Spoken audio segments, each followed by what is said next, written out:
So we're at the trailhead, and what we're going to do, you'll see the road here, it kind of goes up into a private property up there, but that's okay, we won't be going up there. We'll just be coming off over here, and we'll just jump the mound of snow, and we'll head on down through the gate. As we come up and around, it's fairly steep at the beginning, but it's nothing to worry about too much. So as I say, what we're going to also be doing in the distance, you can just, well, there's a very faint hiss of a brook that is going all the way up into the mountains. And we're basically going to be following that up and then over. So let's go for it.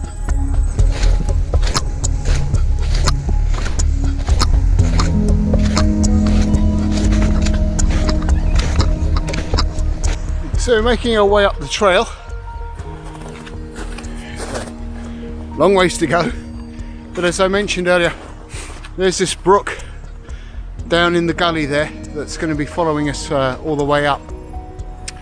And as you can quite plainly see, we've had quite a bit of snow lately, but yesterday it pretty much rained all day relentlessly. So that served two positives. One, it's helped damp down all the snow, making it a lot easier to walk. But obviously any brooks, streams and waterfalls are going to be on fire today. So what I'm going to do is I'm just going to go down and drop down into the gully, because there's a beautiful waterfall just a little ways up here that has a huge rock flume that comes all the way down, and with this degree of water level should be quite spectacular. So let's go for it.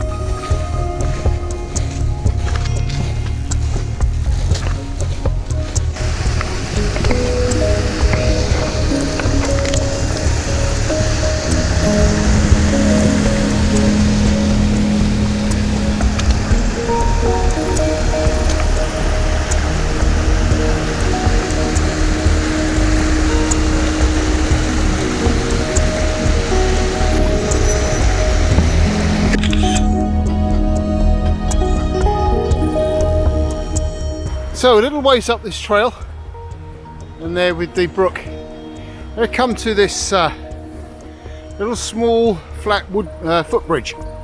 But as you can see here, the trail heads up in that direction. What that's going to do is going to take you all the way up to the top, and then you have to come all the way over to get out to the other trails and the outcroppings. But if we just go, if you bear right and go across this footbridge, there's another trail that also then picks up, takes you back all the way up in the same direction, except it kind of cuts out that big kind of segment across, which can just save a little bit of time, which I'm all for.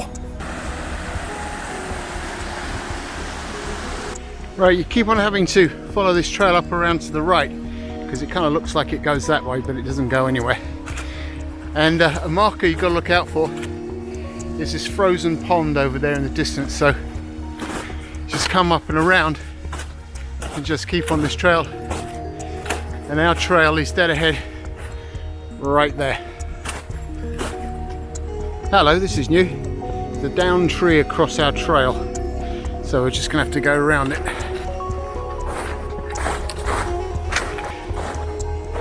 So what we're gonna do is head all the way up on this trail, all the way up to the top where it meets the other trail coming across the top from down there. Great, another new down tree blocking our trail. So we'll have to go around this one. Mother Nature is so untidy. Okay, well, we've reached the turning point at the top of this trail. You just got to kind of look for this big tree dead center right in the fork. And our trail that we need goes off around here to the right. Okay, we'll just stop and get our bearings. This is the trail that we've been heading up after taking that right turn.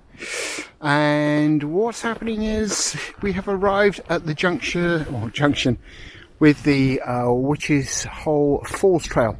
Now it's unmarked, you just got to keep your eyes peeled for it on your left. And what's happening here is that this trail will then take us out to the outcroppings which overlook Louis Ravine. Very spectacular views out there of the valley, and as I say, Louis Ravine. So what we'll do, as I say, if I've got the time and more importantly the energy, when we come back we'll head up there and I'll show you the outcroppings. Right, down into the gully. So we're down in the ravine now, and I'm not sure if you're going to be able to see up through the trees, but at the top there, these are the big outcroppings that form part of where we may go later. So they go all the way heading west down the ravine. And yeah, I think technically we are in Louis Ravine right now. But also what I've seen is that on these trees there are a little blaze indicator, little silver tin squares. Another one down through there as well.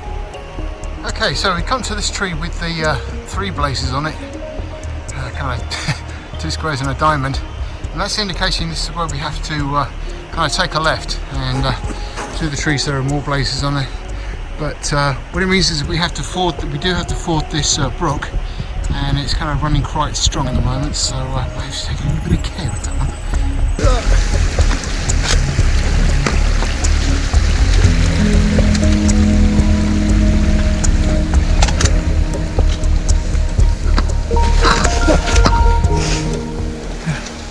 Well, normally this little brook here is barely a trickle, but with all the snow and the heavy rain, it's you got to think about crossing it. Okay, here's the white blazes again. So we'll see where they lead us. Right through here, down through here. Well, I have to say, maybe I came a different route before because I don't remember this being a blaze trail. Well, it is. Well, that certainly helps. So okay, let's carry on.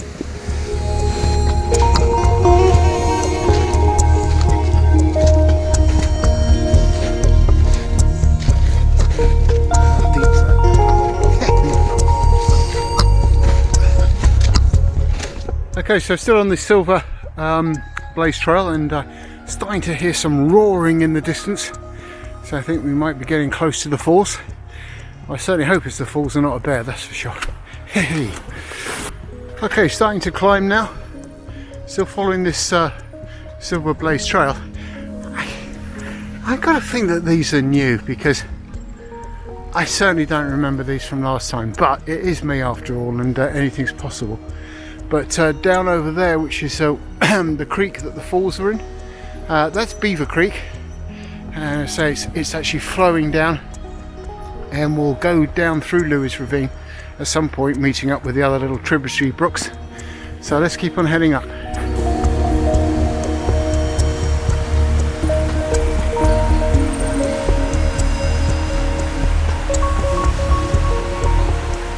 Okay, so there's no way I'm going to be able to get down into there from this vantage point because it's basically a drop off, and the sides of this gully are incredibly steep. It's always the problem with these cameras, you really don't get a sense actually of how steep these things are, but this is extremely steep. So I'm going to have to go back down to lower ground, see if I can get over the creek, come up on the right side of it, because it's pretty flat down there, and get out in front of them, see if I can get some shots. Right, so coming down through here, I think the best course of action is to try and actually go up through the stream. Good job I've got the old rubber boots on.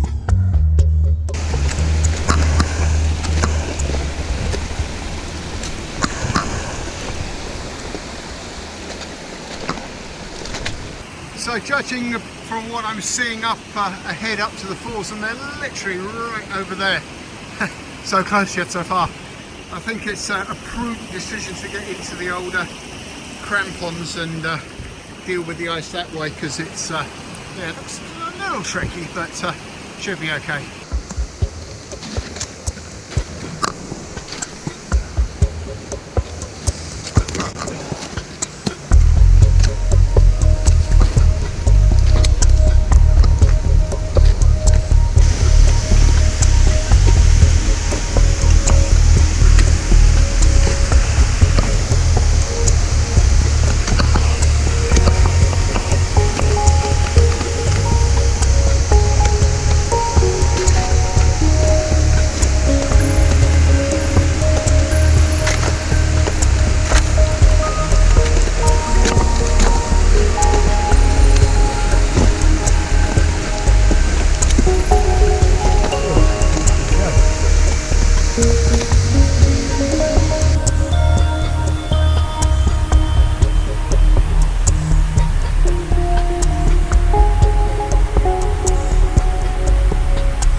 great thing about trekking in the snow is that all you have to do is follow your own tracks back. Okay, well, we've made our way up out of the gully.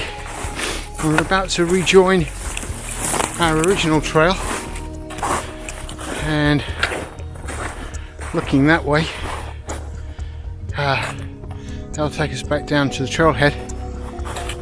If we head on up this way, it'll take us out to the outcroppings. So I'm just going to back on up so you can get a sense again. So we came up, that's the turn to go down and hit the trail for Witch's Hole Falls, and now we're just going to carry on up here and get out to the outcroppings.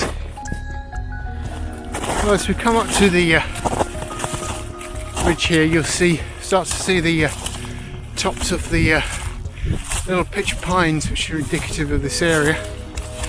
And so we're kind of here. Now, there's a couple of things we need to do here. I just need to get my bearings right. Right. If you go off down there, that takes you out to some smaller outcroppings that are known as Vulture's Head. Pretty ominous. But to get to, and no disrespect to the Vulture's Head, I don't want to hurt their feelings, but there are some more impressive outcroppings down along here. There isn't a trail per se, but you just kind of get your way through all the undergrowth and the underbush, and we'll come out to them just down here. Okay, let's go. Actually, just a little ways, you can actually just, there's a sort of a semblance of a pathway along the ridge here, but it's a long way down. There actually is a state park land sign here, so we're good to go. So yeah, we just follow it. Probably best to just keep back from the edge a little bit. Yeah, so we'll just pick our way through here. It's not too difficult at all. Yeah, and here they come. Right in over here. This is the start of them.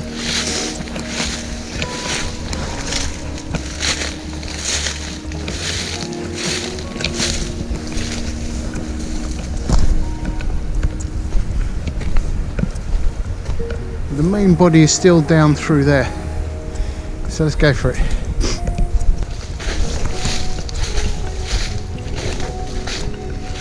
There we go.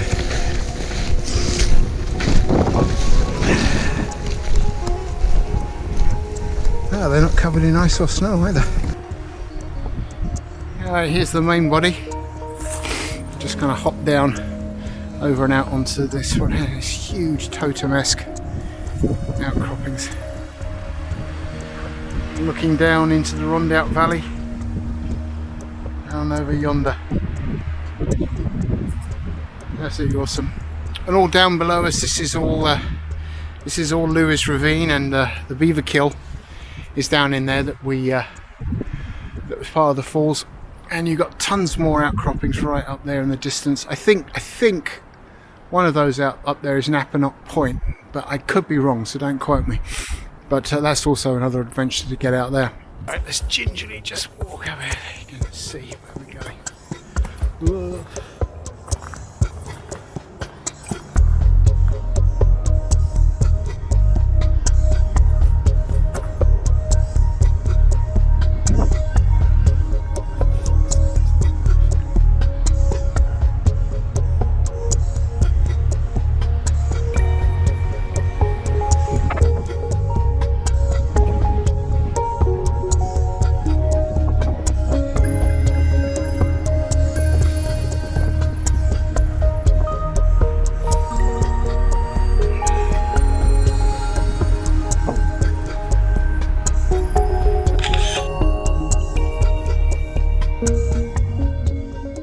So there you have it, kind of a double header today, Witch's Hole Falls and Louis Ravine outcroppings. Not bad for a day's work. Hope you enjoyed it. Ciao for now.